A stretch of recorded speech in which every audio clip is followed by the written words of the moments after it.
হাদিসে পাকের মধ্যে আল্লাহর হাবিব সাল্লাল্লাহু আলাইহি ওয়াসাল্লাম বলেন, ইন্নাল্লাহা আযযা ওয়া জাল্লা বা'আতানি হুদাম ওয়া রাহমাতাল লিল আলামিন।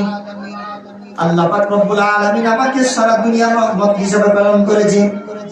ওয়া আমারনি রব্বি আযযা ওয়া জাল্লা, এবং আল্লাহ পাক রব্বুল আলামিন আমাকে অর্ডার দিয়েছেন, নির্দেশ দিয়েছেন, বিমাহকিল মাআজিফ ওয়াল মাযামিন, গান বাদ্যের যত যন্ত্র আছে সমস্ত যন্ত্রগুলোকে মিটিয়ে দেওয়ার জন্য আল্লাহ পাক রব্বুল আলামিন আমাকে পাঠিয়েছেন।